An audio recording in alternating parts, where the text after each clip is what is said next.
Capítulo 35. A ameaça. Os protestantes hoje veem o catolicismo de maneira muito mais favorável do que anos atrás. Nos países em que o catolicismo assumiu uma postura pacífica a fim de conquistar influência, cresce a opinião de que Roma não difere tanto sobre os pontos vitais quanto supunhamos e que, com um pouquinho de concessão de nossa parte, chegaremos a um acordo mais amistoso com a Igreja Católica. Há algum tempo, os protestantes ensinavam os filhos que buscar harmonia com Roma seria deslealdade a Deus. Como são diferentes os sentimentos que as pessoas exprimem hoje. Os defensores do papado alegam que a Igreja foi descrita de maneira enganosa e que é injusto julgar a Igreja de hoje por seu reinado durante os séculos de ignorância e escuridão. Dão como desculpa para a terrível crueldade da Igreja os costumes severos da época. Essas pessoas se esqueceram da afirmação de infalibilidade proveniente desse poder. Roma declara que a Igreja nunca errou, nem jamais, de acordo com as Escrituras, irá errar. A Igreja Papal nunca abandonará sua reivindicação de infalibilidade. Se os governos seculares removessem as atuais restrições e Roma retomasse seu poder anterior, rapidamente ocorreria o despertamento da tirania e perseguição eclesiástica. É real que existem cristãos verdadeiros dentro da fé católica romana. Milhares dessa igreja servem a Deus de acordo com a melhor luz que receberam. O Senhor olha com misericordiosa ternura para as pessoas que foram educadas em uma fé tão enganosa e insatisfatória. Ele levará raios de luz a penetrar nas trevas, e muitos ainda se unirão ao seu povo. O catolicismo romano, como sistema, não está em maior harmonia com o Evangelho de Cristo hoje do que em qualquer época anterior. A Igreja Católica usa todos os recursos à sua disposição para readquirir o controle do mundo, reinstituir a perseguição e desfazer tudo aquilo que o protestantismo realizou. O catolicismo está conquistando o território de todos os lados. Veja o número cada vez maior de suas igrejas. Observe a popularidade de suas faculdades e seminários tão frequentados por protestantes. Olhe o crescimento do ritualismo na Inglaterra e a deserção frequente para as fileiras dos católicos. Compromissos e concessões. Os protestantes têm apoiado o catolicismo, têm assumido compromissos e feito concessões que os próprios católicos se surpreendem ao ver. As pessoas estão fechando os olhos para o verdadeiro caráter do romanismo. É necessário resistir aos avanços desse perigoso adversário da liberdade civil e religiosa. O catolicismo, embora esteja baseado no engano, não é vulgar e rude. O culto religioso da Igreja Católica é uma cerimônia extremamente impressionante. Sua belíssima ostentação e seus rituais solenes fascinam as pessoas e silenciam a voz da razão e da consciência. Encanta os olhos. Igrejas magníficas, procissões imponentes, altares de ouro, relicários incrustados de joias, pinturas refinadas e esculturas suntuosas apelam ao amor pelo belo. A música é da mais alta qualidade. As ricas notas do profundo órgão com a melodia de muitas vozes, enquanto a música sobe pelas altivas abóbadas e pelos corredores pontilhados de colunas de suas grandes catedrais, impressionam a mente com admiração e reverência. Esse esplendor externo e suas cerimônias zombam dos anseios da pessoa ferida pelo pecado. A religião de Cristo não necessita de atrativos como esses. A luz que brilha da cruz é tão pura e amável que nenhuma decoração externa pode ser acrescentada a seu verdadeiro valor. Com frequência, Satanás usa elevados conceitos de arte e o delicado refinamento do gosto para levar as pessoas a esquecer quais são as verdadeiras necessidades do coração e a viver somente para este mundo. A pompa e as cerimônias do sistema de culto católico têm um poder sedutor e fascinante que engana muitos. Começam a ver a Igreja Romana como a porta do céu. Somente aqueles cujos pés estão firmes no alicerce da verdade e cujo coração foi renovado pelo Espírito de Deus estão seguros contra a sua influência. O que a maioria das pessoas quer é apenas a forma de piedade, sem seu poder. A Igreja alega ter direito ao perdão, e isso leva seus membros a sentir-se livres para pecar. O rito da confissão também tende a abrir caminho para o mal. Aqueles que se ajoelham diante de homens decaídos e abrem a imaginação secreta de seu coração em confissão estão degradando sua natureza espiritual. Ao revelar seus pecados a um padre, um mortal imperfeito, rebaixam seu padrão de caráter e se corrompem. Sua ideia de Deus é degradada à imagem da humanidade decaída, pois o sacerdote se coloca como representante de Deus. Essa confissão degradante de ser humano para ser humano é a fonte secreta da qual flui grande parte do mal que contamina o mundo. No entanto, para aqueles que amam seguir os próprios desejos, é mais agradável confessar a outro mortal do que abrir o coração a Deus. A natureza humana acha mais fácil fazer penitência do que se afastar do pecado. É mais simples punir a carne com pano de saco do que sacrificar os desejos carnais. Surpreendente semelhança. Quando Cristo viveu na terra, os judeus estavam pisoteando secretamente a lei de Deus, enquanto exteriormente guardavam seus requerimentos com exatidão, acrescentando deveres adicionais que tornavam um fardo à obediência. Assim como os judeus alegavam reverenciar a lei, os católicos romanos professam reverenciar a cruz. Eles colocam cruzes em suas igrejas, altares e vestimentas. Por toda parte, o símbolo da cruz é exteriormente honrado e exaltado. No entanto, os ensinos de Cristo são enterrados embaixo de tradições sem sentido e exigências rigorosas. Os ensinos da Igreja fazem as pessoas conscientes temerem a ira de um Deus ofendido, ao passo que muitos líderes da Igreja vivem na luxúria e em prazeres sensuais. A todo instante, Satanás tenta deturpar o caráter de Deus, a natureza do pecado e as reais questões em jogo no grande conflito. Seus falsos argumentos dão permissão para as pessoas pecarem. Ao mesmo tempo, ele incute falsas ideias sobre Deus para que pensem nele com temor e ódio em lugar de amor. Por meio dessas ideias pervertidas sobre o caráter divino, Satanás levou as nações pagãs a crer que os sacrifícios humanos eram necessários para garantir o favor de Deus. As pessoas já realizaram as mais horríveis crueldades, seguindo as diversas formas de idolatria, sincretismo e intolerância. A Igreja Católica Romana uniu o paganismo e o cristianismo. Assim como o paganismo deturpou o caráter de Deus e recorreu a práticas igualmente cruéis. Instrumentos de tortura obrigavam as pessoas a aceitar suas doutrinas. Líderes da Igreja estudavam para inventar maneiras de causar a maior tortura possível e não tirar a vida daqueles que não cediam às ordens da Igreja. Em muitos casos, o sofredor recebia a morte com alívio, como uma doce libertação. Para aqueles que seguiam os ensinos de Roma, a Igreja contava com a disciplina do chicote, da fome e da negação das necessidades normais do corpo. A fim de conquistar a aprovação do céu, os arrependidos eram ensinados a romper com os laços de família e amizade que o próprio Deus criou para abençoar e alegrar nossa jornada terrena. Os cemitérios contêm milhões de vítimas que passaram a vida tentando, sem sucesso, reprimir todo pensamento e sentimento de simpatia em relação ao próximo, como se fossem ofensivos a Deus. O Senhor não colocou esses fardos pesados sobre nós.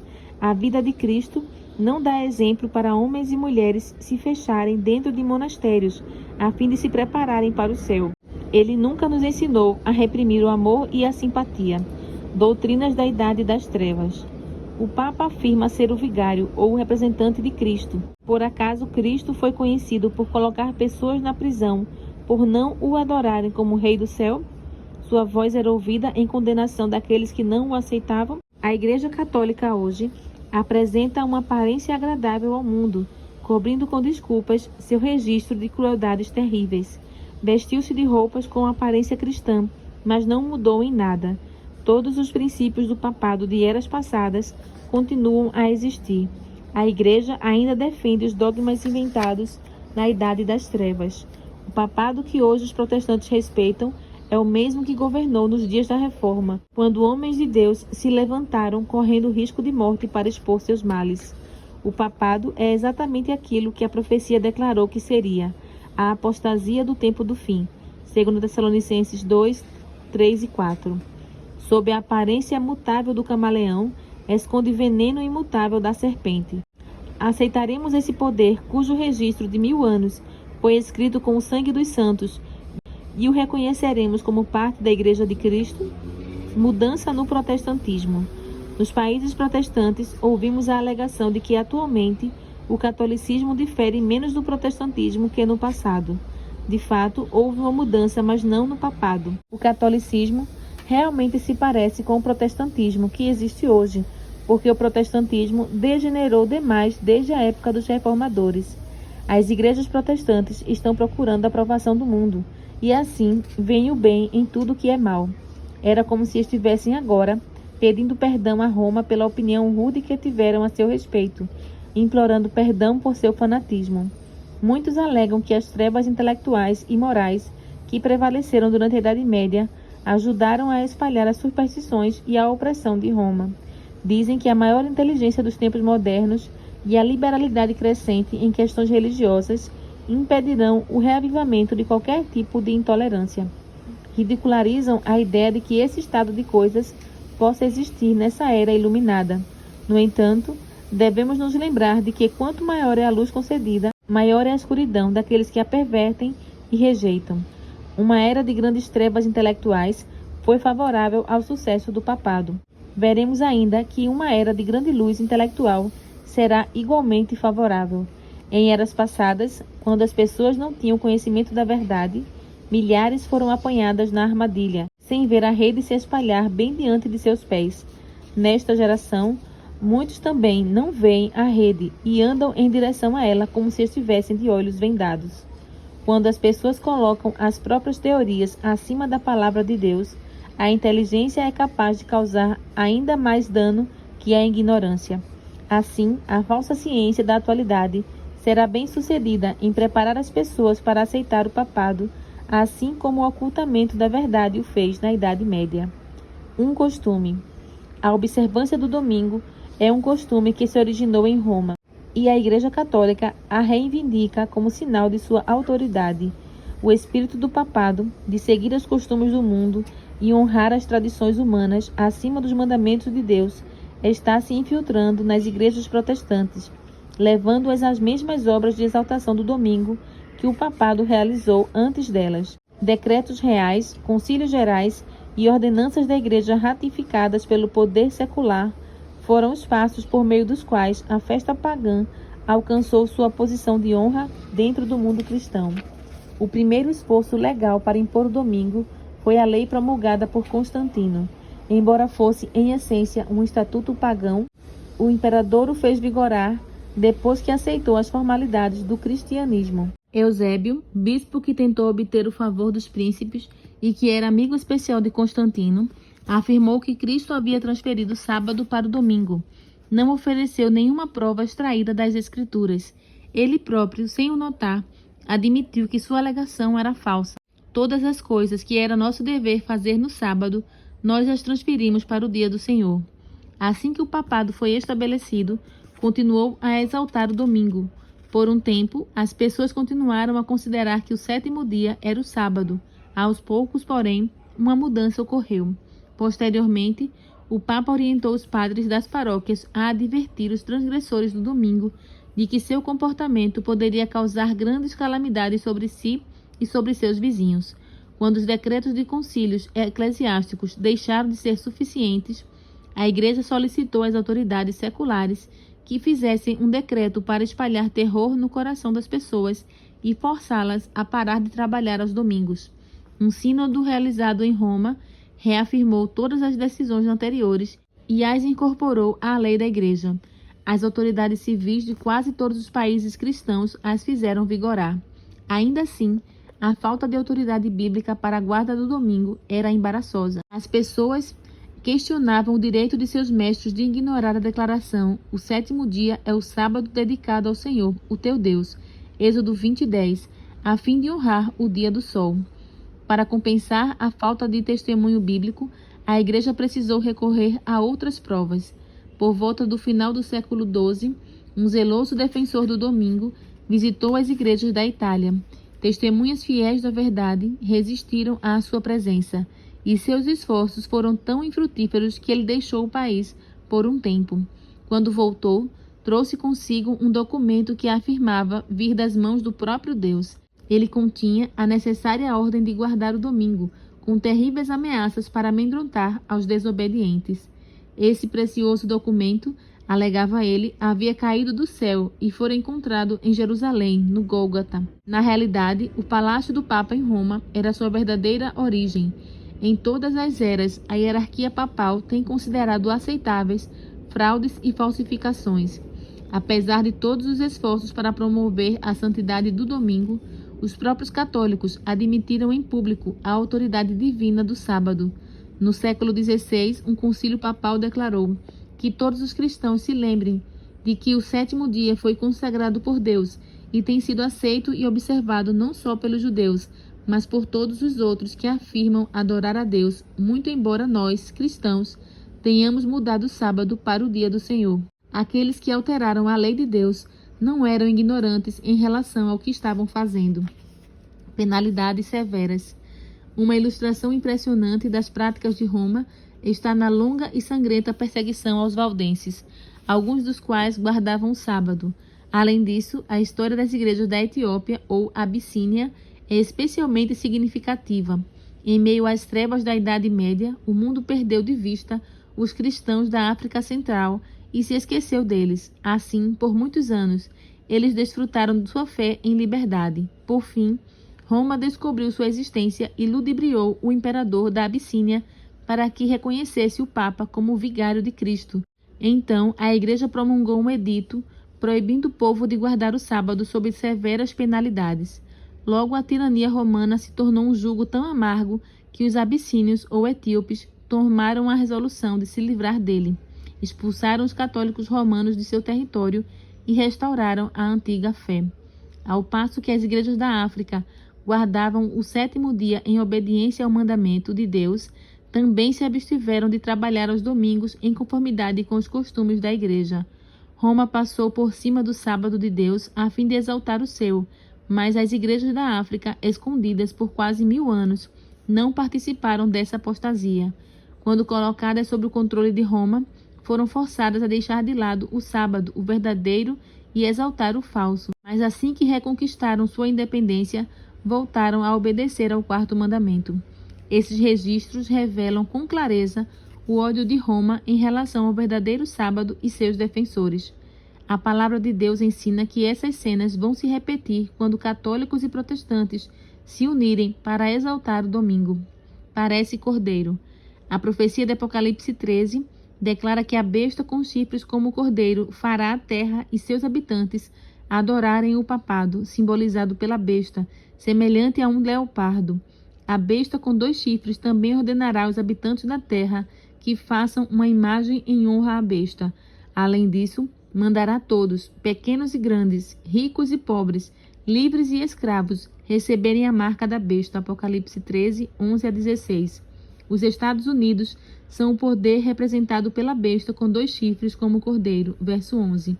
Essa profecia vai se cumprir quando os Estados Unidos impuserem a observância do domingo, que Roma alega ser um reconhecimento especial de sua supremacia.